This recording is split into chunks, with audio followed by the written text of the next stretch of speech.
지금 여러분의 전자지갑 속에 들어있는 비트코인이 단 1분 만에 휴지 조각이 된다면 어떨까요?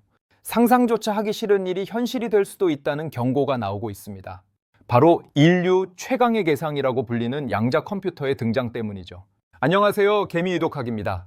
오늘 우리는 암호화폐의 성벽이라고 믿었던 수학적 알고리즘이 무너지는 순간, 그리고 그 거대한 공포 뒤에 숨겨진 의외의 진실을 파헤쳐 보려고 합니다.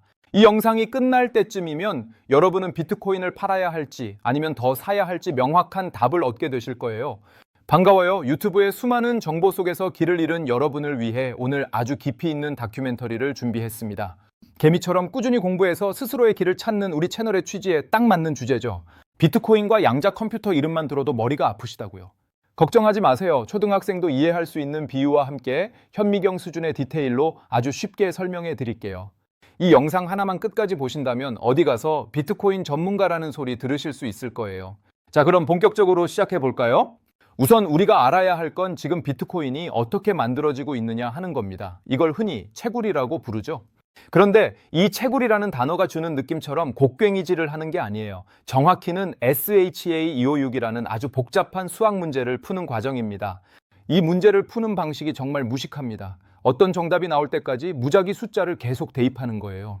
이걸 우리는 노가다라고 부르죠. 예를 들어 볼게요. 아주 거대한 금고가 하나 있습니다. 이 금고의 비밀번호는 256비트의 숫자로 이루어져 있어요. 여러분이 이 금고를 열려면 1부터 시작해서 모든 숫자를 하나씩 다 눌러봐야 합니다. 운이 좋으면 금방 열리겠지만 보통은 우주가 탄생해서 지금까지 흐른 시간보다 더 오랜 시간을 눌러야 하나가 열릴까 말까 한 수준이에요. 전 세계의 채굴자들이 지금 이 순간에도 초당 수백 엑사헤시, 그러니까 10의 18제곱번이라는 상상조차 할 수 없는 횟수의 연산을 수행하며 전기를 쏟아붓고 있는 이유가 바로 이겁니다. 지금 채굴 시장은 그야말로 무한 루프의 굴레에 갇혀 있어요. 더 많은 비트코인을 캐고 싶다면 더 성능 좋은 기계를 사야 하고 그 기계를 돌리기 위해 더 많은 전기를 써야 하죠. 이게 바로 에이직이라고 불리는 특수 채굴기들의 전쟁터입니다. 그런데 여기서 문제가 발생합니다. 반도체 기술이 발전하면서 칩의 크기를 줄이는 것도 이제 한계에 다다랐거든요. 원자 단위까지 내려가면 전류가 새어나가는 현상이 발생해서 더 이상 성능을 높이기가 물리적으로 불가능해지는 지점이 옵니다. 사람들은 생각했습니다. 이 지루하고 소모적인 전쟁을 한 방에 끝낼 무기가 없을까? 바로 그때 등장한 개념이 양자 컴퓨터입니다. 고전적인 컴퓨터가 0과 1 이진법의 세계에서 한 걸음 한 걸음 거북이처럼 걸어간다면 양자 컴퓨터는 0과 1이 동시에 존재하는 중첩이라는 마법을 부립니다. 이게 왜 무섭냐고요. 여러분이 미로에 갇혔다고 상상해 보세요. 일반적인 컴퓨터는 막다른 길이 나올 때까지 갔다가 다시 돌아와서 다른 길로 갑니다. 하지만 양자 컴퓨터는 미로의 모든 길을 동시에 가버립니다. 그리고 출구를 단번에 찾아내죠. 이게 바로 양자 컴퓨터가 비트코인의 성벽을 허물 수 있다고 말하는 핵심 근거입니다. 만약 양자 컴퓨터가 비트코인 채굴에 투입된다면 지금의 수조 원어치 채굴 장비들은 순식간에 고철 덩어리가 될지도 모릅니다. 하지만 여기서 우리가 놓치지 말아야 할 포인트가 있습니다. 과연 그게 내일 당장 일어날 수 있는 일일까요? 아니면 먼 미래의 공상 과학 소설 같은 이야기일까요? 이제부터 우리는 양자 컴퓨터의 진짜 무기인 글로벌 알고리즘의 실체를 파헤쳐보며 왜 전 세계 금융 전문가들이 이 기술에 벌벌 떨고 있는지 구체적인 수치로 확인해 보겠습니다. 여기서부터는 정말 중요하니까 집중하셔야 해요. 눈 깜짝할 사이에 비트코인의 운명이 바뀔 수도 있거든요. 방금 전까지 우리는 고전 컴퓨터가 얼마나 무식하게 정답을 찾는지 이야기했었죠. 하지만 양자 컴퓨터라는 녀석은 차원이 다른 치트키를 들고 나타났습니다. 그 이름도 무시무시한 글로벌 알고리즘이에요.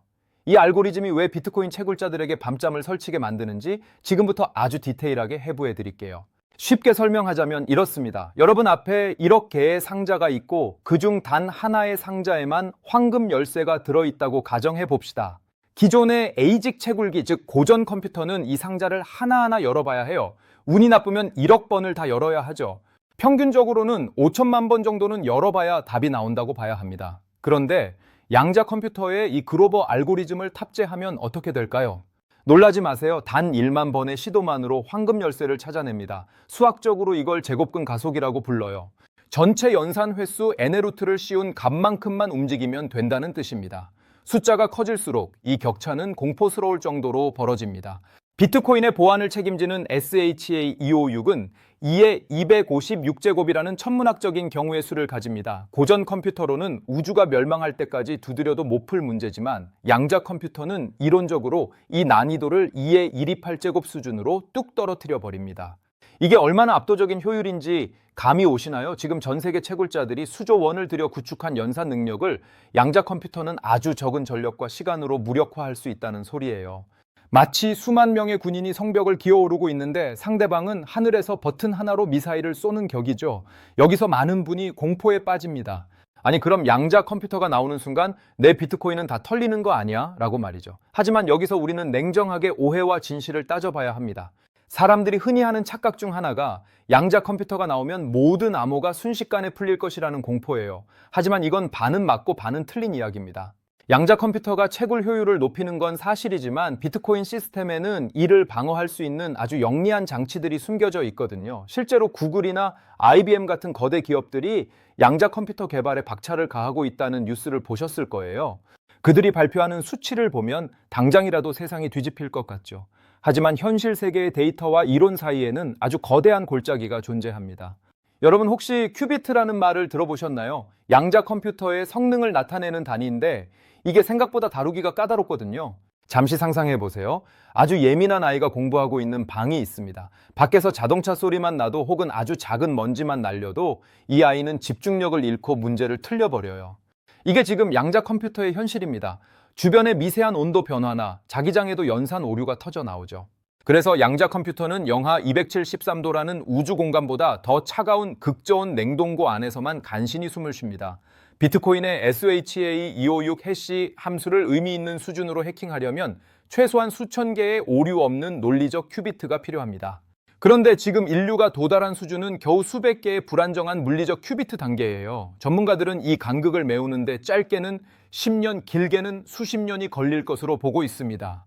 그러니 당장 내일 비트코인이 휴지 조각이 될까봐 잠 못 이루실 필요는 없다는 거죠. 하지만 방심은 금물입니다. 기술의 발전 속도는 언제나 우리의 예상을 뛰어넘으니까요. 만약 어느 날 갑자기 천재적인 과학자가 나타나서 이 오류 수정 문제를 해결해 버린다면 그때는 정말 비트코인 생태계에 대격변이 일어날 겁니다. 자, 그럼 여기서 질문이 생깁니다. 만약 양자 컴퓨터가 진짜로 채굴을 시작하면 비트코인 발행량이 순식간에 끝나버리는 것 아닐까요? 하루 만에 남은 비트코인이 다 캐지면 시장은 어떻게 될까요? 이 질문에 대한 답은 비트코인의 설계자인 사토시 나카모토가 만든 아주 기막힌 방어 체계 속에 숨겨져 있습니다. 그게 바로 난이도 조절 시스템이죠. 잠시 숨을 고르고 다음 단계로 넘어가 볼까요? 이제 우리는 비트코인이 어떻게 스스로를 보호하는지, 그리고 왜 양자 컴퓨터가 나타나도 비트코인의 공급량이 일정하게 유지될 수밖에 없는지 그 비밀을 파헤쳐 볼 겁니다. 영상 중간에 이탈하시면 이 중요한 메커니즘을 놓치게 되니 끝까지 집중해 주세요. 아직 구독과 좋아요 안 누르신 분들은 지금 살짝 눌러주시면 이 유익한 정보를 더 많은 분과 나눌 수 있습니다. 자, 이제 비트코인이 가진 천재적인 방어 기제 난이도 조절 시스템에 대해 이야기해 볼까요? 많은 분이 양자 컴퓨터가 등장하면 비트코인 2100만 개가 하루아침에 다 채굴되어 버릴 거라고 걱정하세요. 하지만 이건 비트코인의 설계를 아주 단순하게만 봐서 생기는 오해입니다. 비트코인 네트워크에는 10분의 법칙이라는 아주 강력한 가이드라인이 존재하거든요. 사토시 나카모토는 처음부터 채굴 성능이 비약적으로 발전할 것을 예상했습니다. 그래서 시스템이 스스로 연산력을 측정하고 난이도를 조절하게 만들었죠.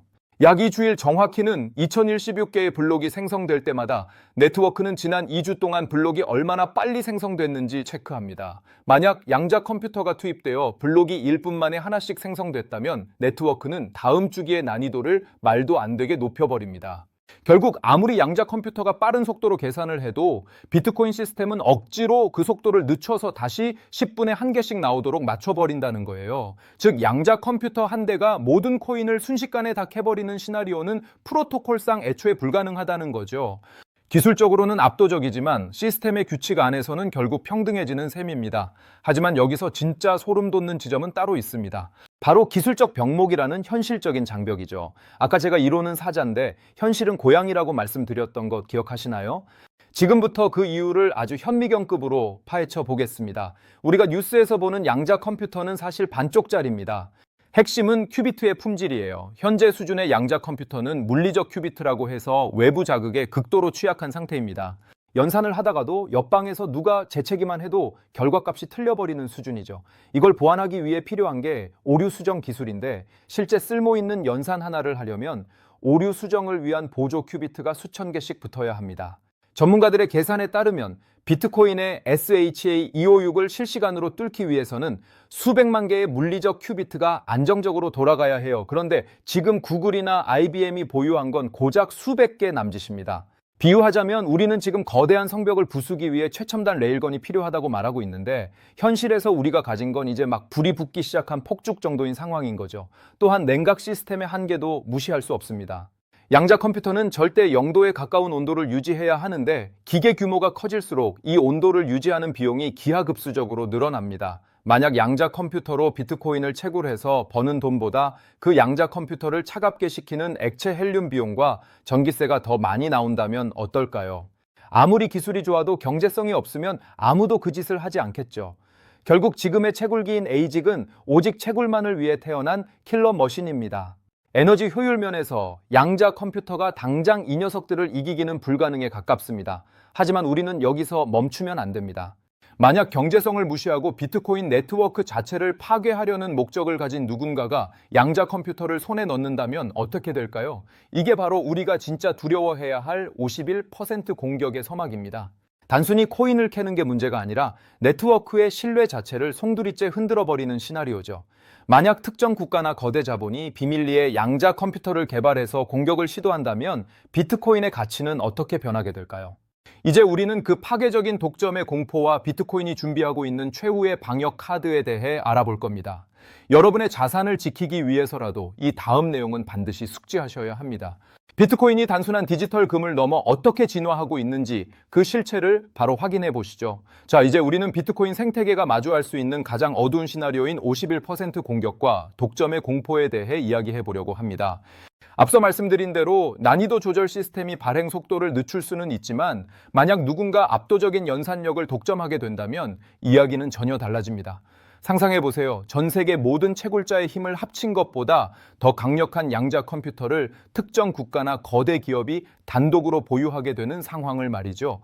이들이 전체 네트워크 연산력의 51% 이상을 장악하는 순간 비트코인의 민주적인 의사결정 구조는 완전히 무너집니다. 이 공격자가 마음만 먹으면 특정 거래를 승인하지 않거나 이미 완료된 거래를 취소시키는 이중지불 공격을 감행할 수 있게 되거든요.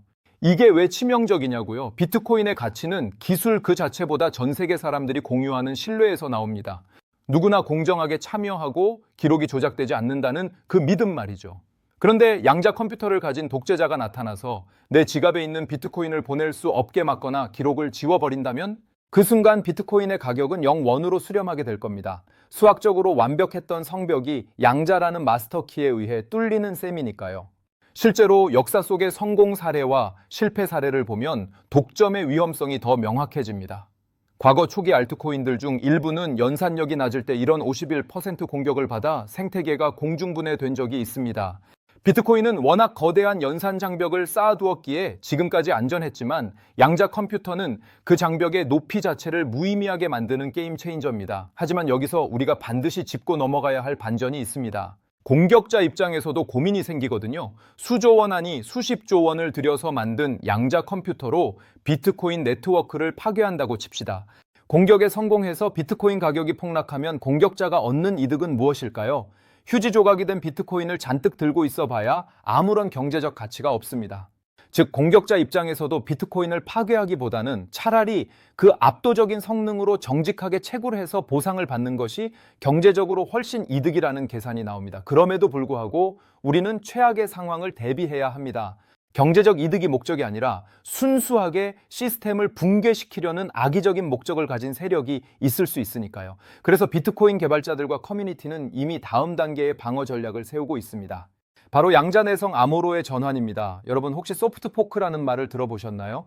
비트코인 네트워크 전체를 업그레이드하는 과정인데 마치 오래된 아파트의 골조는 놔두고 내부의 배관과 전기 시스템만 최첨단으로 교체하는 것과 비슷합니다. 지금 비트코인이 사용하는 EDSA라는 타원곡선 암호 체계는 양자 컴퓨터의 공격에 취약하지만 이를 대신할 새로운 암호들이 연구되고 있습니다. 그 중에서도 가장 주목받는 것이 바로 격자 기반 암호입니다. 이건 양자 컴퓨터조차 풀기 어려운 복잡한 기하학적 구조를 이용한 방식이에요. 만약 양자 컴퓨터의 위협이 임계점에 도달했다고 판단되면 비트코인 커뮤니티는 투표와 합의를 통해 네트워크 전체를 이 양자 내성 암호로 업데이트하게 됩니다. 물론 이 과정이 쉽지는 않을 거예요. 전 세계에 흩어진 수천 개의 노드가 동시에 이사에 참여해야 하니까요. 하지만 비트코인은 지난 15년 동안 수많은 위기와 하드포크를 겪으며 살아남은 전사입니다. 기술은 공포를 먹고 자라고 위기는 곧 진화의 기회가 되죠. 자, 그렇다면 이 거대한 싸움의 끝에서 우리는 어떤 미래를 맞이하게 될까요? 에이직 채굴기는 정말로 멸종할까요? 아니면 우리가 상상하지 못한 새로운 형태의 채굴 생태계가 탄생할까요? 이제 우리는 이 다큐멘터리의 마지막 장으로 향합니다. 채굴 경쟁의 종착역과 그 안에서 여러분이 잡아야 할 기회에 대해 심층 분석해 보겠습니다. 마지막까지 놓치지 마세요. 이 내용이 여러분의 자산 운명을 결정지을 수도 있으니까요. 자, 이제 우리는 비트코인 진영이 준비하고 있는 최후의 보루 양자 내성 암호와 소프트 포크라는 거대한 이사 작전에 대해 아주 깊숙이 들어가 보겠습니다. 많은 사람이 양자 컴퓨터가 나오면 비트코인은 손도 못 쓰고 당할 거라고 생각하지만 사실 비트코인은 살아있는 유기체처럼 끊임없이 진화하고 있거든요. 지금 비트코인의 보안을 책임지는 가장 핵심적인 기술은 EDSA, 즉 타원곡선 암호 알고리즘이에요. 여러분이 비트코인을 전송할 때 사용하는 디지털 서명이 바로 여기서 나오죠. 문제는 이 알고리즘이 양자 컴퓨터의 또 다른 무기인 쇼어 알고리즘에 매우 취약하다는 겁니다. 쇼어 알고리즘은 거대한 숫자의 소인수분해를 순식간에 해치우는데 이게 가능해지면 여러분의 개인 키를 공공연하게 노출하는 꼴이 됩니다. 하지만 비트코인 개발자들은 이미 PQC, 즉 양자 내성 암호라는 강력한 방패를 준비 중입니다. 그 중에서도 가장 유력한 후보가 바로 격자 기반 암호예요. 이건 수학적으로 아주 고차원적인 격자 구조 안에서 최단 벡터를 찾는 문제인데 양자 컴퓨터의 병렬 연산으로도 풀기가 불가능에 가깝다고 알려져 있습니다. 비유하자면 기존 암호가 아주 복잡한 미로였다면 격자 기반 암호는 수만 차원의 공간 속에 숨겨진 바늘 하나를 찾는 격이죠. 그럼 이 새로운 암호를 어떻게 비트코인에 적용할까요? 여기서 소프트 포크라는 마법이 등장합니다. 비트코인 네트워크는 전 세계 수만 대의 컴퓨터가 연결된 거대한 유기체와 같아요. 이들이 합의만 한다면 시스템의 규칙을 바꿀 수 있죠. 양자 컴퓨터의 위협이 코앞까지 다가왔다고 판단되는 순간 네트워크 참여자들은 서명 알고리즘을 기존의 EDSA에서 양자 내성 암호로 교체하는 업데이트를 단행할 겁니다. 이 과정은 마치 낡은 기차의 엔진을 운행 중에 최첨단 핵융합 엔진으로 교체하는 것만큼이나 정교하고 거대한 작업이 될 거예요. 기존에 사용하던 주소 체계를 버리고 새로운 양자 내성 주소로 비트코인을 옮겨야 하는 번거로움이 생길 수도 있습니다. 하지만 이 과정을 성공적으로 마치는 순간 비트코인은 다시 한번 난공불락의 요새로 거듭나게 됩니다. 여러분, 여기서 한 가지 흥미로운 사실이 있어요. 양자 컴퓨터는 비트코인을 공격하는 도구이기도 하지만 역설적으로 비트코인을 지키는 가장 강력한 채굴기가 될 수도 있다는 점입니다. 미래에는 지금 우리가 쓰는 에이직 채굴기 대신 양자 채굴 칩이 표준이 될지도 몰라요. 그렇게 되면 채굴 효율은 극대화되고 네트워크의 보안성은 지금보다 수억 배 더 강력해지겠죠. 결국 기술의 발전은 파괴가 아니라 표준의 이동을 의미합니다.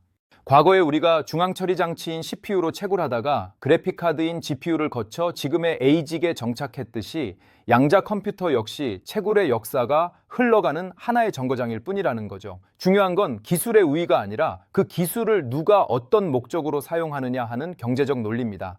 만약 여러분이 비트코인의 미래가 어둡다고 생각하셨다면 이 점을 꼭 기억하세요. 비트코인은 단순한 코드가 아니라 수조 원의 자본과 전 세계 천재 과학자들의 지성이 결집한 거대한 경제 생태계입니다.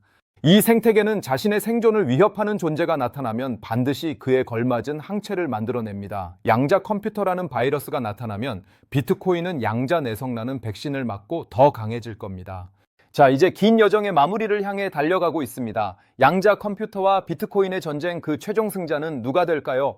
그리고 우리는 이 변화의 소용돌이 속에서 어떤 포지션을 취해야 할까요? 마지막 파트에서는 이 모든 내용을 정리하고 여러분이 당장 실천해야 할 구체적인 행동 가이드 제시해 드리겠습니다. 끝까지 함께 해주시면 여러분의 투자 철학에 확실한 기준점이 생길 거예요. 자, 이제 우리는 이 거대한 서사의 마지막 장에 도달했습니다. 양자 컴퓨터라는 인류 역사상 유례 없는 강력한 기술적 해일이 밀려올 때 과연 비트코인은 침몰할 것인가 아니면 그 파도를 타고 더 높이 솟구칠 것인가에 대한 최종 결론을 내려야 할 시간이에요. 결국 채굴 경쟁의 끝은 파괴가 아니라 진화라는 단어로 요약됩니다. 우리가 과거를 돌아보면 답이 보여요. 처음에 비트코인을 캤던 사람들은 집에 있는 일반용 컴퓨터 CPU를 썼죠. 그러다 더 효율적인 GPU로 넘어갔고 지금은 오직 채굴만을 위해 태어난 에이직이라는 괴물 같은 장비들이 세상을 지배하고 있습니다. 양자 컴퓨터 역시 이 계보를 잇는 새로운 세대의 도구일 뿐이에요. 미래에는 우리가 지금 스마트폰을 쓰듯 자연스럽게 양자 채굴 칩을 사용하는 시대가 올 겁니다. 그때가 되면 지금의 에이직은 박물관에서나 보는 유물이 되겠죠. 하지만 비트코인의 본질은 변하지 않습니다. 누군가 더 빨리 계산한다면 네트워크는 더 어렵게 문제를 낼 것이고 결국 비트코인의 희소성과 가치는 그 치열한 경쟁 속에서 더욱 단단해질 테니까요. 중요한 건 경제성입니다. 양자 컴퓨터를 제작하고 영하 273도로 얼려가며 운영하는 비용이 비트코인 보상보다 크다면 그 어떤 합리적인 집단도 공격을 선택하지 않습니다. 오히려 그 강력한 성능을 네트워크를 지키고 보상을 받는 데 사용하는 것이 훨씬 이득이죠. 인간의 이기심이 시스템의 보안을 강화한다는 사토시 나카모토의 설계 철학은 양자 시대에도 여전히 유효할 것입니다.